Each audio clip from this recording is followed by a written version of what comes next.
has at least a visible copy of the PowerPoint. It is the first page. It says states fix the debt. Now let me just briefly indicate we have some written testimony attached.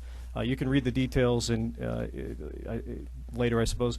But what's important to highlight is who is supporting this effort among the experts that we've marshaled. Dr. Kevin Gutzman, professor of history, New York Times bestseller, has written testimony in support of this effort. Dr. Sven Larson, the rare center-right Keynesian economist in the think tank world, he has endorsed the compact approach. Attorney Ilya Shapiro, Cato Institute's main constitutional scholar, who's authored hundreds of amicus briefs at the Supreme Court. He's endorsed the compact. Harold DeMoss, the CEO of Compact for America, of course, endorses it, but also his father on the advisory council, a senior judge at the Fifth Circuit Court of Appeals, U.S. Circuit, has also had a part in developing and endorses the compact as fully constitutional and indeed timely. So in addition to that, you have a number of fact sheets. The most important thing about the fact sheets is that I'll be able to field any questions you might have, and whatever I don't cover will be covered in them. But if you really feel like getting into the weeds of the law and the policy, probably what's called using a compact for Article 5 amendments. That's in our files too. That should be, thank you, Mr. Chairman, that should be the place, the go-to place. We have listed in there the 12 most common questions we have received from experts, scholars, peer reviewers, legislative counsel, and we've provided detailed, extensive legal analysis. And when I say we, I mean Dr. Gutzman, Judge DeMoss, a gentleman named Shane Atwell, who's a director of a constitutional academy, myself, and Ilya Shapiro at Cato Institute. We all collaborated on this together. And with that said, if we could go to the first page of the actual part of the PowerPoint presentation. Now, what I always like to do is center the discussion on what the problem is, because, you know, why waste our time on legislation if we don't have a defined problem? This is an actual chart. This exponential growth chart is an actual chart of what is happening to our gross federal debt. This is the precise example of something that's unsustainable. It is rocketing out of control. This is a broken system. Now, some folks might say that this is only nominal, it doesn't adjust for inflation. I suggest we go to the next page. I think what is more important than looking at inflation adjustment is how much of our economy is encumbered by debt. If you look at this chart, over 100% of our GDP, everything we produce in this country in a year, is encumbered by debt. And we have not been in this place since the darkest hours of World War II. And just in case you think we can grow out of this like we did in the 1950s, remember, we're not the only economy standing right now, and we're not going to be. And on top of that, we've already mortgaged quite a bit of our future, because estimates range between $50 trillion and $222 trillion in unfunded entitlement programs. So we are in a fundamentally unsustainable, calamitous state with our debt. This is an emergency. It requires rapid action. It requires leadership, and we're not getting it from Washington, and we're not getting it from either party. We're going to have to look to the states, and we're going to have to look to everyone of both parties. And just in case you have heard the news that everything's going well, that the deficit's turning around, just look at how little the deficit has closed in the next sheet. This is not a meaningful improvement. This is still calamity on the horizon. Now, this is probably a committee that doesn't think irresponsibly, but I occasionally do hear from some factions of the Tea Party and some libertarian-minded folks that we could just default. Who cares? Stick it to China. Well, Argentina tried that. And 10 years ago when it tried that, it's been chased by creditors ever since. It's been basically blocked out of most world trade agreements. Its economy is a disaster, and they've nationalized their equivalent of 401ks, replacing people's hard-earned savings with government bonds that are worthless, or will be soon. So this is not an option, no matter who claims it is. This is totally irresponsible even to think for a moment about. Let me also emphasize that we all know that Washington will not tie its own hands. It won't. It never has. We had a fleeting moment with Speaker Gingrich and President Clinton. It was a fleeting moment because the problem is structural. Remember that exponential growth curve. That is a broken system. That is not a blip. And then if you go to the next page, if you're a fan of The Lord of the Rings like I am, maybe some aren't, but nevertheless, the problem here is concentrated power. And very simply, the concentration of the power of the debtor to write his own credit limit. I mean, the debtor, of course, is the federal government. And so this is if you think about this, imagine if you went to a bank and added a loan request and said, you know, I'd like a revolving line of credit and I get to set whatever it's going to be at any point in time. That'd be a quick way to make that bank insolvent if it agreed. And that's what the people have done so far. We've basically done. We've allowed that kind of agreement to exist in Washington. We have to stop it. It's not sustainable. I've got a 7-year-old, I've got a 9-year-old, they're going to be 8 and 10. Their lives are in jeopardy. If you have kids, your grandkids, their lives are in jeopardy. This is not something we can deal with without extraordinary efforts. So what's the extraordinary effort? Article 5 famously gives Congress the ability to propose amendments, but it also gives states the ability to organize a convention for proposing amendments as well. We need to start using the state-originated process for no other reason that we know Congress will not do it. So let's get to the meat and potatoes. The problem of Article 5 is that Patrick Henry had a point. Now, some of you are probably already aware that there were people who didn't support the ratification of the Constitution. They were known as the Anti-Federalists. They weren't chumps. They were led by the likes of Patrick Henry and George Mason. These were very serious patriots, and usually for really principled reasons. For example, George Mason, and I think also Patrick Henry, but definitely George Mason, opposed ratification in part because of the Slavery Compromise. So there was an opportunity to really debate the Constitution. And Patrick Henry said these errors cannot be fixed with Article 5 because it's a Rube Goldberg's machine. And let me walk you through, he didn't quite use the word Rube Goldberg's machine, but when there are only 13 states, his main argument for 6 hours on the floor during the ratification convention in Virginia is the errors in the Constitution cannot be fixed effectively from the states, because if you walk through this Article 5 process, even with only 13 states, it cannot be done. Now, with 50 states, we really need to keep an eye on what Article 5 requires without a compact, without an agreement in advance like we're advancing today. It requires over 100 legislative acts. It requires those legislative acts to take place over 5 or more legislative sessions, both state and federal. You need 34 states to advance an application for proposing amendments. That takes a resolution passed by majorities in 34 states. You need Congress to respond to that resolution, that series of resolutions with a call. That takes a resolution as well. They have to pass that with simple majorities. Now, they're obligated to, but you know, Congress never violates the Constitution, so we have nothing to worry about. Actually, we have a problem with Congress. Congress may not do that. But the point is, it takes another set of legislation to get the call done. Assuming the convention is going to be organized, you need to have states send delegates. They have to pass laws to identify who those delegates are. So at least they have a quorum in a traditional sense. You need 26 more pieces of legislation. Then, assuming the convention meets and actually does something, proposes an amendment, it has to go back to Congress. Then Congress has to pass another resolution with simple majorities to refer it out for ratification. And then, after that's done, you have to get 38 states to either ratify it through conventions or by their legislatures. And mind you, if they have to do it through convention, many states don't have that law already laid out. So you've got another piece of legislation on top of the legislation that would happen at the convention ratifying it. Now, I don't say this because I oppose this process. I support this process. I was in the States supporting this process without a compact for 2 years.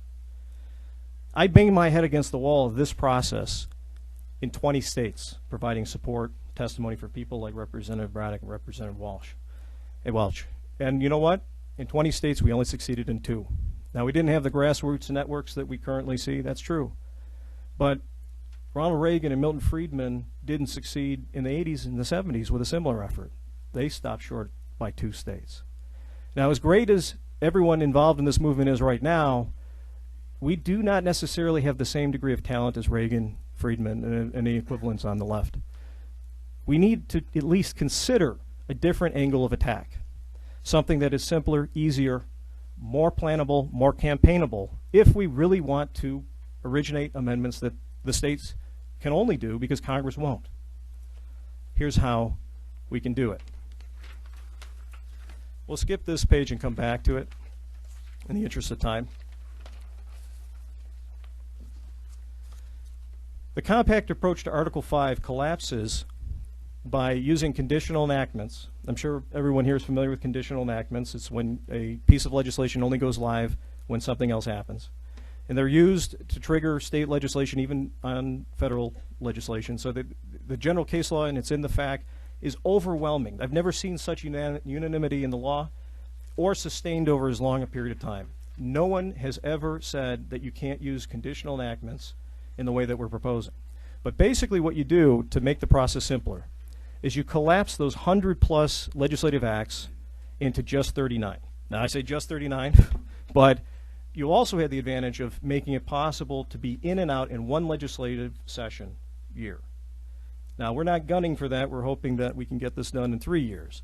But in principle, by collapsing into a compact, by consolidating all of this legislation into one bill that you pass once in each state, you can, in principle, get it done in 12 months. That is a logistical impossibility without a compact. And as I said from the beginning, if you think we've got a lot longer than 12 months to fix this debt problem, then you're really pretty much saying we're going over that cliff anyhow.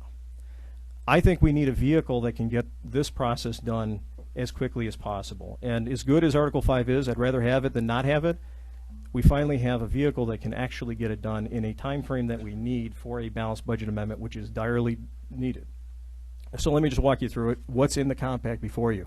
The references to A are the references to the article in the compact, so when I refer to a section, you could eventually go back and circle and see what it's all about. First of all, in the compact, we specify the amendment that's to be proposed. So there is a specific amendment idea, known political payload, that you can assess. You're deliberating right now. You are, in effect, being founding fathers and mothers, right as you sit at this table. The second thing it does is it creates a commission. This is as soon as 2 states join a compact, and this is common to many, many interstate compacts. As soon as 2 states join this compact, an organization is formed by the founding member states, we hope Georgia will be one of them, that will have the job of organizing the logistics for this whole approach, and also to provide a platform for lobbying in a unified way other states and Congress to get it done. In the compact is the Article 5 application. Now here's where we use our first significant conditional enactment. This application only goes live when 38 states join. The reason for that is that's the number you need for ratification. There's no reason to start this process unless you can get it finished. So the basic idea here is as soon as 38 states join the compact, it goes live, not sooner. Additionally, it contains all delegate appointments and instructions. So you don't have to go back to the states for any of that to be determined. It's already provided. And by the way, Representative Welch is responsible for some additions to that have already been made. Each state has authority to change those provisions to suit their own circumstances. The default represents Representative Welch and Representative Braddock's sense of what is politically desirable in Georgia right now. Additionally, the convention rules, the logistics, the parliamentary rules that actually are required to run the convention are specified, and delegates are required to vote them into place. So you don't have to have this sort of dark box that you don't know, this black box that you don't know anything's going to happen until you get there. You know in advance exactly how everything's going to be planned. To mollify those who fear the convention running away and doing crazy things, there's actual, in Article 8, a total prohibition on the convention doing anything other than an up or down vote on the particular amendment that it has. And there are a variety of kill switches that basically determine the whole thing to be null ab initio, meaning totally invalid from the beginning if anything else happens. And then finally, we've preloaded the ratification, again, using a conditional enactment. The ratification of the pre-designed amendment says this ratification only goes live if it's in fact approved by the convention and if in fact Congress refers it out for ratification by legislatures. There is absolutely no reason under current case law why that cannot be done. And so that is the compact. You pass that, you've gone through every stage in the states that would otherwise require at least 98 pieces of legislation. 38 states pass this bill, you're done. You can plan for that, you can campaign for that, you can message for that. You know who the political players are for that. The same is not true without a compact. Without a compact, you're not only throwing a Hail Mary pass, you're doing it blindfolded to a receiver who's doing a backflip. So what's the congressional component? The congressional component is another simple way of getting congressional buy-in. In order for this compact to work, we need an omnibus resolution that combines both stages that Congress has control over in one single enactment. It has both the call for the convention and the ratification referral. Again, using the magic of conditional enactments, and make sure that each one goes live at the right time. And so the call only will go live once 38 states join the compact. The ratification referral will only go live if the convention actually approves the amendment. But you can pass that at any time and once, and you're in and you're out, and you're done with Congress. Whereas without a compact, you have to go to Congress twice, both at the call stage and at the ratification referral stage. This is a simpler, easier way to get a targeted amendment that commands supermajority support done. If you go to the next page,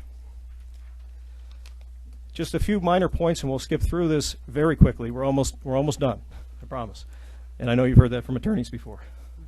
But the bottom line here is you have significantly reduced lobbying requirements. You have fully defined the process. You have fully defined the product. You can campaign it. You can message it. This is as usable now as a ballot measure is in the western states to achieve constitutional amendments. And we found out by polling 1,000 people that once you tell people all a compact is a more convenient way of getting things done and unifying the states behind something, if you ask them whether they'd like to use a compact for desired constitutional amendments, they favor it 2-to-1. So it's not that weird an idea, not to even ordinary folks.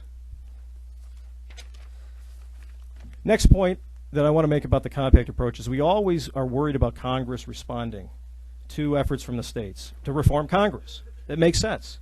Why do we think Congress will ever tie its own hands? Even if they do, they'd probably find a way around it. Well, here's the simple fact. Congress has a strong litigation hand in the Article 5 process. Not that they should win, not that they would likely win, but because there is not yet completely clear Supreme Court precedent providing guidance at all levels of the Article 5 process, Congress is going to have a plausible litigation hand if they want to claim some degree of control over the process. Now, there's two ways you can approach that litigation hand. You can ignore it, hope that we draw the right courts doing the right things and achieve the best results, or we can actually try to co-opt and overcome. And what the compact does by having both of the congressional processes in one single resolution is it allows us to look for the hole in the line in Congress to pass something with simple majorities. And we know from past congressional balanced budget proposals, every serious balanced budget proposal has commanded simple majorities. They just never hit the 2/3 threshold. So we know these holes in the line do politically exist in Congress. So what this is an effort to settle in advance the political differences that will exist between the states and Congress from the strongest possible position that the states can possibly occupy by filling all voids, all gaps in the Article 5 process, and then basically saying, Congress, do the right thing, and implicitly, or else. And the or else is serious political punishment. If you think that in a year you got 38 states and American people behind this, Congress is going to say no to that? An institution versus an institution? Not if they want their jobs. Lastly, and we can just go to the questions on the specifics on this, I want to emphasize that we designed this compact, and when I say we, I mean many, many other people. We're going to have a complete list that we can distribute later. But when we designed this compact, we started with Phyllis Schlafly's famous 20 questions. The 20 questions of who's going, where's it going to be, how's it going to be run, what's going to be proposed, etc., that she used successfully to beat Ronald Reagan and Milton Friedman in 2 states in the 80s. She beat them with some help from other people, but nevertheless she beat them with those questions because there were not answers to those questions. We crafted this compact around specific answers to each and every one of those questions. Not like that, we engaged Andy Schlafly, Phyllis Schlafly's son, as a peer reviewer and a reviser to the compact, and engaged him for several months. And in fact, a number of the provisions in the compact have his fingerprints on it, and we can prove it by email, and frankly, we have now neutralized his opposition to this mode of attacking the Article 5 problem. The bottom line is we have a certain process. We have it known in advance. We have a certain political product. We have it known in advance. It can be planned. It can be messaged. It can be done in 12 months or less. And that's why I hope that this committee will support HB 794. Thank you for that presentation. I'm looking at the bill itself. You have the constitutional amendment as set out as an article, but it's unnumbered, correct? That's correct. Yours, Article 2, top of page 2, I'm sorry, page 3. The one thing I asked Mr. Welch about, and this I guess goes to the issue about compact, the ability to bind a legislative body to a contractual obligation passes adjournment. How do we do that? I mean, how can I bind what may be the legislature 3 sessions from now will say as to what we're wanting to be done by them today? Well, Mr. Chairman, that's a very important question. In fact, it's one of the questions that was so important that we marshaled our team of experts, historical and legal and jurists, to answer in the fact. And here's how it works. It's well established in interstate compact law that an interstate compact is a contract. And as a contract, it is actually enforced and guaranteed by the U.S. Constitution's Contracts Clause, which bars states from impairing contracts. And so as a result of barring states from impairing contracts, once you form this compact, it does entrench itself just like any other contract. And in fact, it is an exception to the rule against entrenchment. Now, this has actually been the case law from the U.S. Supreme Court for over 100 years. It's even followed in the Ninth Circuit. So the real question is, have we gone too far? Have we entrenched too much? Have we delegated away too much sovereign power? Because there is a risk if you do that. If you get, for example, you may be familiar with annexation agreements in the development context where developers try to get a guarantee that there won't be any eminent domain or that zoning will be used in a certain way. Courts in a lot of states have struck those down as being too much of a delegation of power, too much of an effort to contract away your sovereign powers.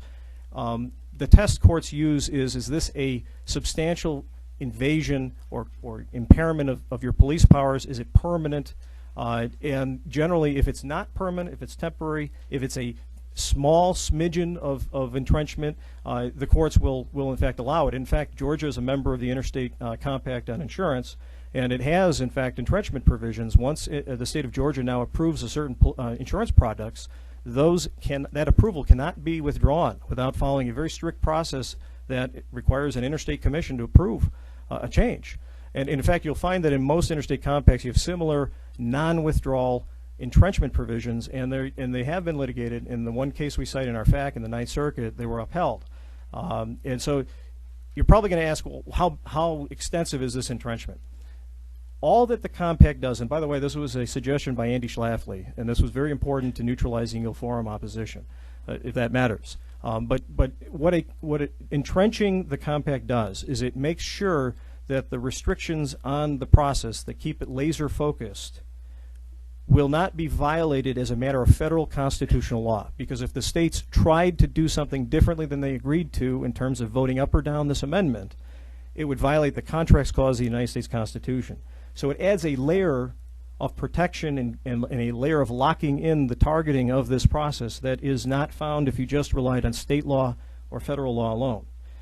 It's actually locked down as a matter of constitutional law, at least from the states deviating from it. And that was very important to Andy Schlafly with regard to the various prohibitions on a runaway convention. Now keep in mind that the entrenchment is very temporary. It will not last longer than 7 years, and it could last as short as 60 days. And that's because of the termination clause at the very end of the compact. It basically, the entrenchment only starts once 38 states join the compact. Up to that point, you can withdraw freely. And as soon as the BBA is ratified, the whole compact is terminated, it goes away, and that could take place as soon as 60 days later. At worst, the sunset provision makes sure the whole compact goes away in 7 years. And we think that if a court were to look at this and say, well, is that too much of a delegation of authority? The fact that it only arises when 38 states join, the fact that it does go away either as soon as 60 days or is in no longer than 7 years, this puts it squarely in a position where you can argue that this is not a substantial impairment of the sovereign power of the state. All right. Questions? Anybody have questions? I've got one button pushed over here. Who is that? Maybe a mistake. Yes, sir. Hi. I'm assuming all of that was simply to say you want to make it easier to change the Constitution. Is that a fair statement? Mr. Chairman, Representative, members of the committee, absolutely. Okay. And how many times has the Constitution been changed? About 26? 27, most recently, something that was hanging out there from the Bill of Rights era was ratified 202 years later. So there's a process that is already in place that apparently has been successful 27 times. Is that correct? It is correct. However, if I may, just caveat that, not since the original Bill of Rights has there been an amendment to restrict the power of Washington. Well, but still, the point is, the process is in place to change the Constitution. That is what your purpose is to make it easier to change the Constitution. And you could probably, understand from my perspective why I want it to be a slow process to change the Constitution of the United States. So, what is it, I heard all of that you just said, but what is it that would be, if I had to go back to my constituents and tell my constituents that I want to make it easier to change the Constitution that has protected them pretty, good for a long period of time, what would be my argument to do that? Mr. Chairman, members of the committee, well, it depends on your constituents. If they're constitutionalists, and I assume that some might be, it would be important to emphasize that the founders themselves repeatedly promised that the process for amending the Constitution would be easy. And I really quote, easy. If you look at the fact, everyone who supported the ratification of the Constitution promised to the American people that the amendment process would be easy, quote unquote. And so, first of all, the founders recognized there were extreme errors in the Constitution, but they had to get something done because they were looking at the looming forces of Britain and France.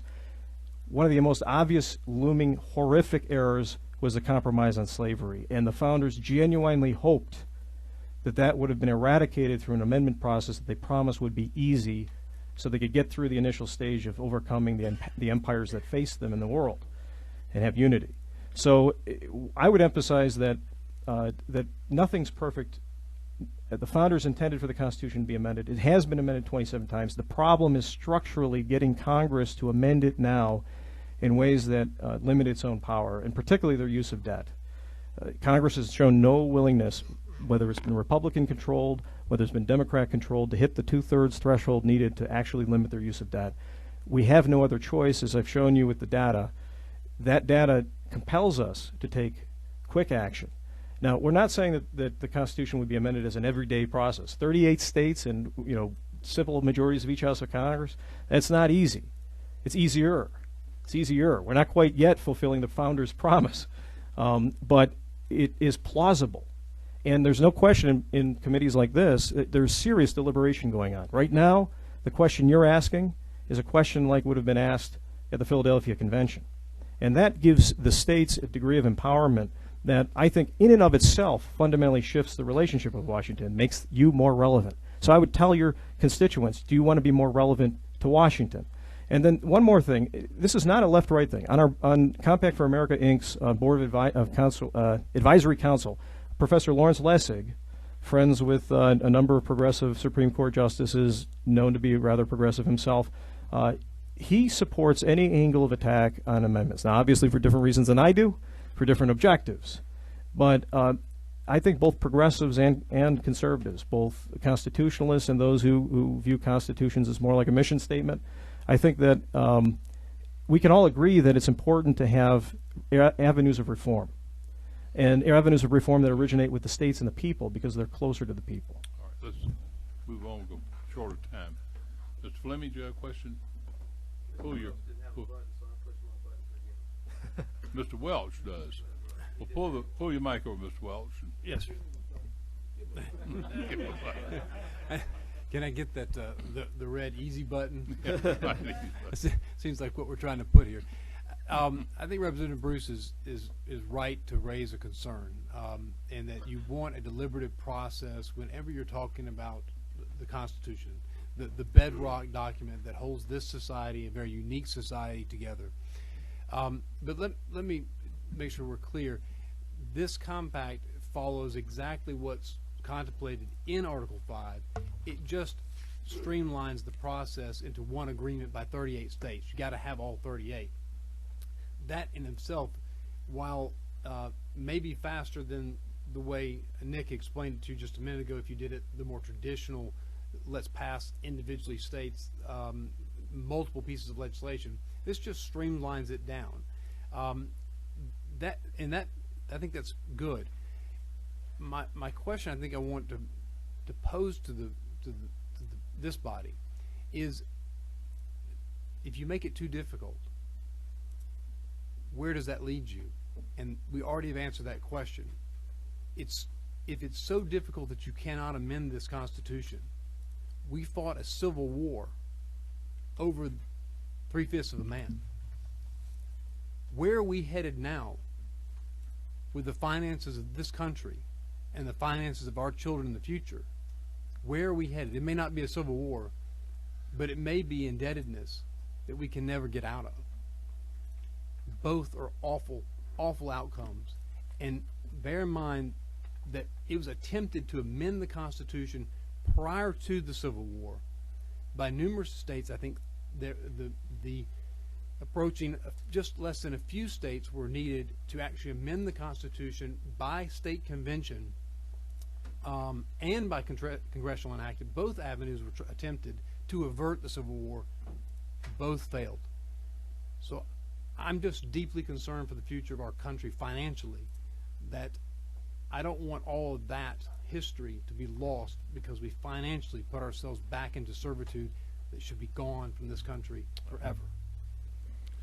This came out of Mr. Fleming's subcommittee with a favorable recommendation, and we're going to begin a process Thursday on the hearings of the bill.